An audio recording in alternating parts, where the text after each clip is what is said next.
Nesse momento não chove aqui em Petrópolis, o céu está Pedro, bastante nublado, há bastante umidade, pode falar. eu vou pedir licença para você, porque a gente está na ponta da linha agora com o secretário, diretor da Defesa Civil do município de Petrópolis, secretário, para conversar com a gente, o Coronel Gil Kentz. Aliás, é um nome que já conhecido, né, secretário, infelizmente, porque em outras tragédias já teve que lidar com situação, não vou dizer parecida, mas de tanta gravidade quanto essa, são 34 mortos. Infelizmente, a tendência é de que esse número cresça, né, secretário? É verdade, Carla. Infelizmente, a gente acaba se encontrando em eventos como esse, né? Petrópolis realmente foi atingido por um grande volume de chuva, né? Ontem, no meio da tarde de ontem, as sirenes foram acionadas, mas antes disso já foram enviados SMS. Nós tivemos um volume de chuva de 190 milímetros de chuva em 2 horas, que é um volume bem considerável, né? A gente está falando aí de 190 litros no metro quadrado, então é um volume de chuva muito grande. As equipes do Corpo de Bombeiros e da Defesa Civil, desde ontem, começaram os atendimentos aos diversos tipos de ocorrência, né? A gente está falando de mais de 200 ocorrências, em que grande parte delas foram de deslizamentos, né? Infelizmente, algumas dessas ocorrências com ocorrências de escorregamentos com vítimas, né? Vítimas fatais. Nesse momento, toda a concentração dos esforços são para atendimento a essas vítimas, né? Possíveis vítimas ainda vivas nos escombros. E a Defesa Civil e o Corpo de Bombeiros vem trabalhando com o apoio, com o suporte de todas as demais secretarias do município e também com as demais secretarias do Estado, né? Então, no momento, hoje, agora, nós estamos com mais de 200 bombeiros prestando esse atendimento nos diversos pontos da cidade que foram atingidos por esse tipo de ocorrência.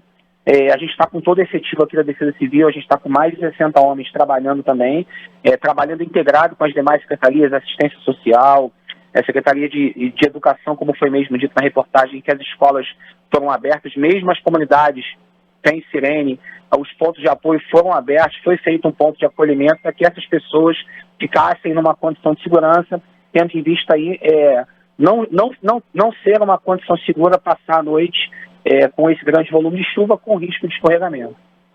Secretário, bom dia. Cristiano Pinho falando contigo agora. Queria que você falasse também sobre a dificuldade de operação durante a madrugada, com a visibilidade reduzida, nível da água ainda não tão baixo como vocês estão encontrando agora, e o que mudou do início das buscas, quando ainda chovia e aquele cenário de terra arrasada foi visto pelo Corpo de Bombeiros, pela Defesa Civil, e agora, vocês estão com mais facilidade para trabalhar ou ainda é um cenário de muita dificuldade diante do que vocês encontram de escombros e também dificuldade de locomoção? Aquele maquinário que o governo do estado ia mandar para ajudar na remoção desses escombros já chegou?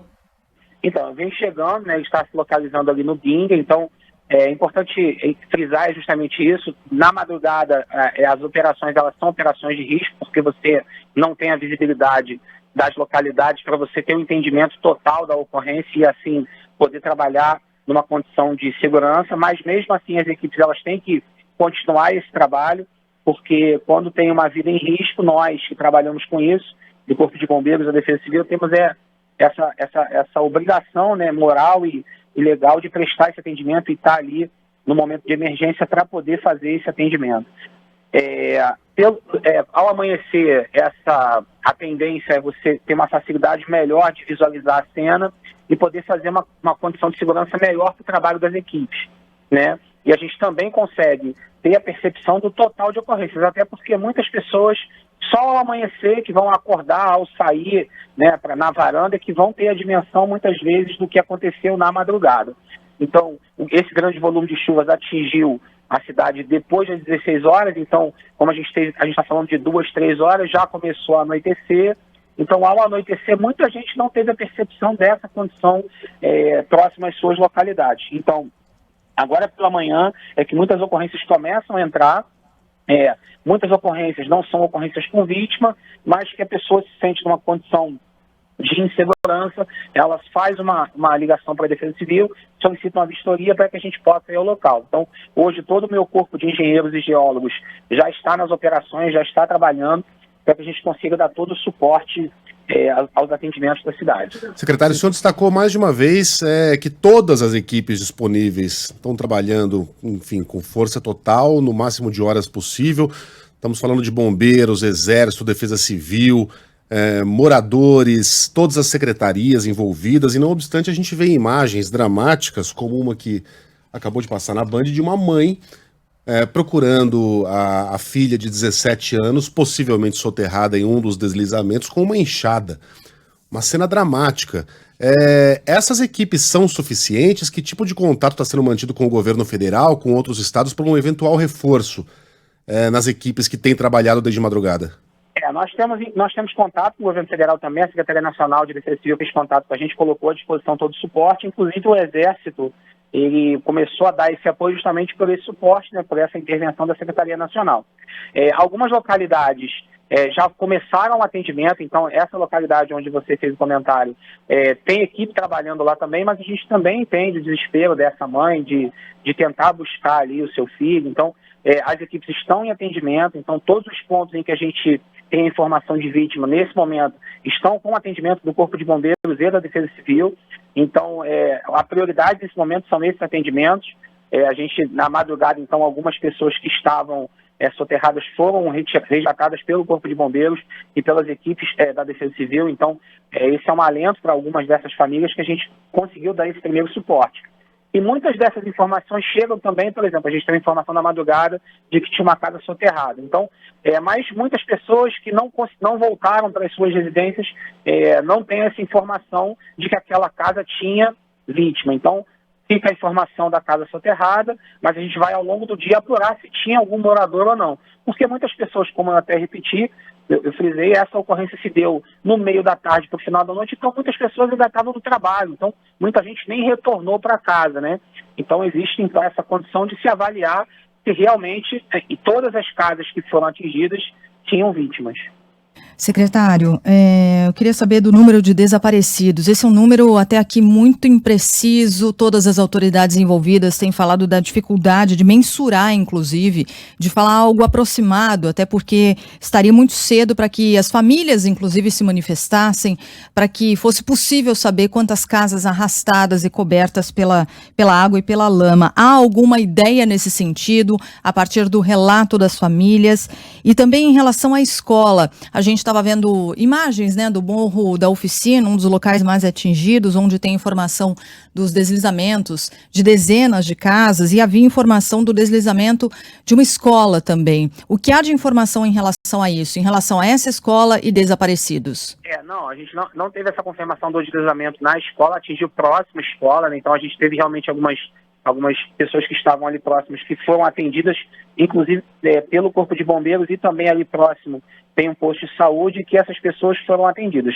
A parte mais severa desse escorregamento se deu um pouco mais ao lado dessa localidade, então a gente não tem a confirmação dessa ocorrência envolvendo as crianças da escola, mas cabe salientar que foram ocorrências de grande magnitude que vão precisar de uma grande atenção, principalmente para que, feito esse atendimento, a gente consiga restabelecer a normalidade da cidade. Então, o prefeito já fez a decretação da situação de calamidade pública, e aí todos os esforços de todos os entes federativos, governo federal, governo estadual e governo municipal, estão trabalhando de forma integrada.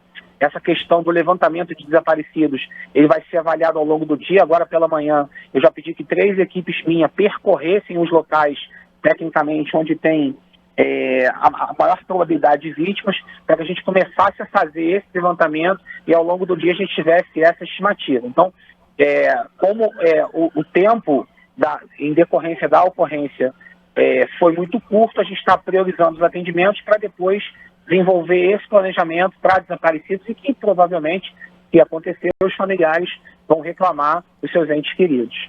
As informações concentradas no IML, né? Infelizmente, nesse momento. Eu queria perguntar para o senhor, coronel, com relação ao ineditismo dessa situação, porque a gente viu algo que não é comum quanto ao volume de chuva, todo concentrado em um espaço de tempo muito pequeno e que acabou atingindo toda a cidade. Isso não é comum de ser visto, certo? Não, exatamente. E também, mas assim, se a gente fizer um comparativo com o município todo de Petrópolis, né, a chuva só se concentrou no primeiro distrito.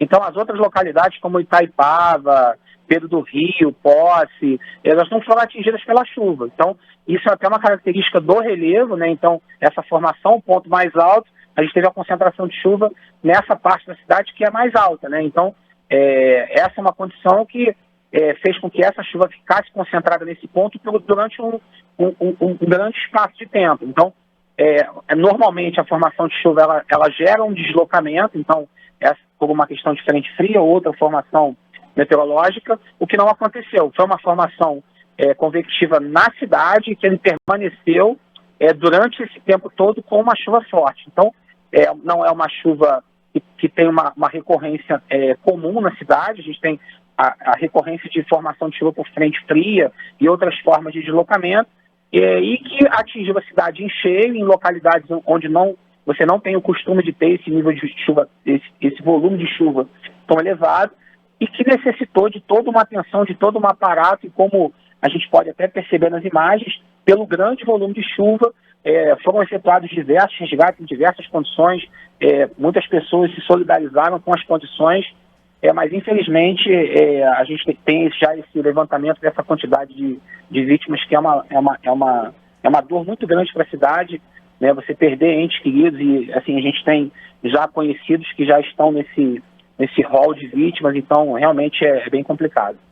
Secretário, mais de 200 ocorrências em andamento, a grande maioria de deslizamentos. Queria que você atualizasse para a gente também se o balanço continua por volta de 200, e o que chama a atenção, você até falava sobre isso, amanhece, mais ocorrências aparecem, porque quando a gente acompanhava durante a madrugada, esse número chegou a baixar bastante. E também sobre o atendimento das pessoas agora nas estruturas de apoio, vocês têm ideia do número de pessoas que já buscaram atendimento? São centenas, a gente pode falar em mais de 1.000 pessoas. Nesse momento, esse valor a gente não consegue estimar, porque justamente os atendimentos começam a entrar nas ocorrências pela manhã, mas existem ocorrências que elas não são emergenciais, elas vão entrar como vistorias preventivas. Então, a gente vai mensurar, fazer essa medição, verificar quais são as ocorrências e designar os técnicos adequados para esse tipo de atendimento. Então, a gente tem equipe de primeiro atendimento, tem equipe de engenharia, tem equipe de assistência social, e é feita essa filtragem para que a gente desloque a equipe adequada para fazer o atendimento. Certo. Segundo o último boletim divulgado pela Defesa Civil, pessoal, são 171 deslizamentos, pelo menos, sendo atendidos nesse momento, das 207 ocorrências, mas claro que, como o secretário-tenente-coronel Gil Kempers destacou, isso varia bastante. Coronel, também, para fechar pelo menos da minha parte, queria que você falasse sobre ainda o estado de alerta que vocês ficam diante dessa possibilidade de chuva fraca a moderada. Claro que é previsão, não há 100% de certeza, mas não deve chover tanto quanto aconteceu ontem. Apesar disso, com o solo encharcado, essa área mais alta principalmente, ainda demanda muita atenção, né? As pessoas têm que entender que a possibilidade de escorregamento é uma correlação entre duas situações. O volume de chuva acumulado nas últimas 24 ou 72 horas e a chuva horária. Como a gente já tem um volume de chuva nas últimas 24 horas muito elevado, então o risco de escorregamento se torna alto, né, justamente porque é uma correlação, né, uma curva, é um gráfico, em que você faz uma análise desses dois elementos, a chuva acumulada e a chuva horária. Então, como a gente já tem um acumulado muito elevado, se torna muito claro esse risco de escorregamento, tendo em vista até um baixo volume de chuva. Então, a gente vai manter o estado de crise, justamente pela condição que foi instaurada na cidade, e permanecendo as condições de chuva, e se ocorrer de novo a condição de chuva, a gente volta a acionar as sirenes, volta a fazer toda essa mobilização de novo, para que a gente possa salvaguardar as vidas numa situação de emergência. Secretário, obrigado pelas informações, obrigado por ter reservado um tempinho para o ouvinte da Band News FM.